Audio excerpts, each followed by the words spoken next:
लीजिए सी माइनर। आज 3 बाइक से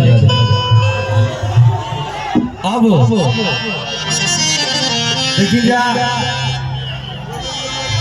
आज हमने के साथ है मंच पर आदरणीय बड़े भैया माननीय मनोज तिवारी जी, जे हमने के सब भोजपुरियन के सिरमौर ये बानी। आज हमने के सीना तान के कहनी जा कि हाँ हमने के बड़का भैया मनोज तिवारी जी ये भोजपुरी के एगो अलग पहचान दिहनी, ये भोजपुरी के पूरा देश में एगो सम्मान दी रही।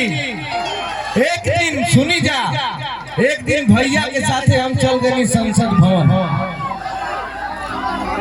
हम आप सबके बता दें कि देश में शीर्षस्थ 10 गो जौन नेता 20 गो बाड़े जौना के पूरा देश के लोग जाने ले, वो में हमने के बड़का भैया मनोज तिवारी जी शामिल बानी। ये देख के गर्व से सीना फूल गया। अब भैया खातिर एक लाइन गाई ना कि भैया हमारे हवे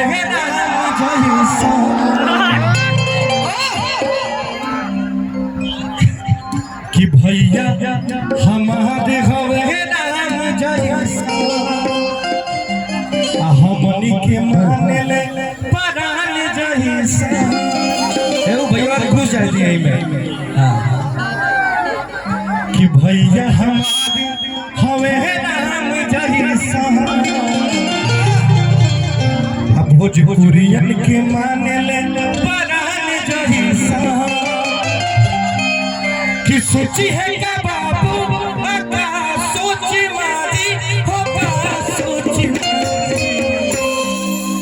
कैसे के जाई है अलगारी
आराम से बाबू, टेक इट इजी।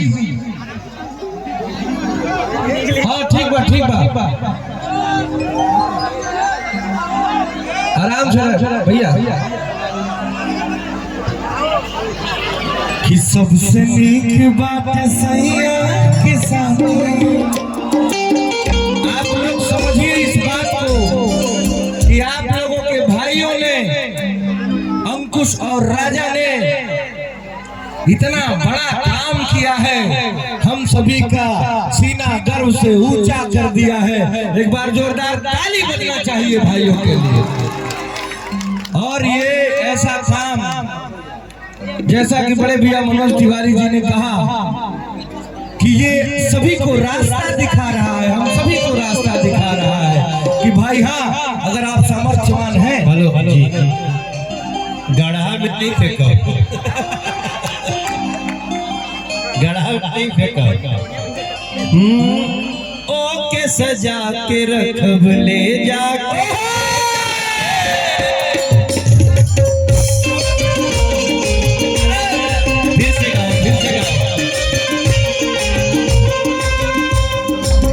तू हमारी जान हो, तू ही बदन हो, तू हमारी जान हो, तू ही बदन हो।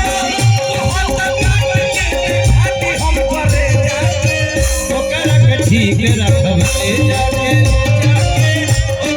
ठीक रखब ले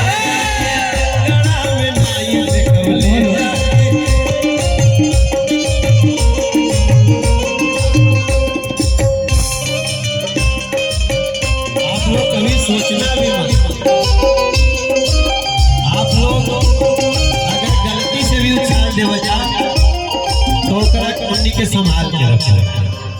आप हम लोगों के सम्मान है भैया जी, यही तो आपकी ग्रेटनेस है। और लव यू मेरे भाई, लव यू, एकदम गर्दा करने के बाद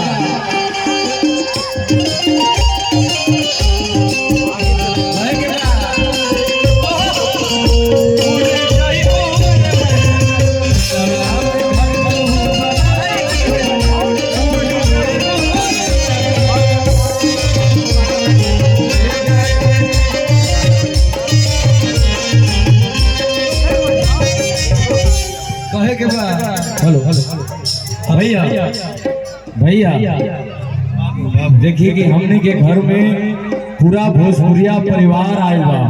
भोजपुरी के महानायक बड़े भैया जी आप सबके बीच में आए बा। यही खातिर तो ये होता, ये नहीं हो तो वो गड़बड़। बाद में बात चले के जाएगी, अरे मर्दे पूछा मत, आदमी पर आदमी गिरे लगे सब दबा इहो जरूरी बा। भैया अब सुबह हमारे के लोग डांटे कि हम मना करते नहीं, तुम्हार कर्तव्य बा, तू मना करा, एहनी के जौन करे को तुम करियो से। हमनी के सब भोजपुरिया जैसे कि एक जगह जुट के परिवार होके के संदेश देला, प्रमाण देवेला, ओकरा खातिर कि बने चाहे दुश्मन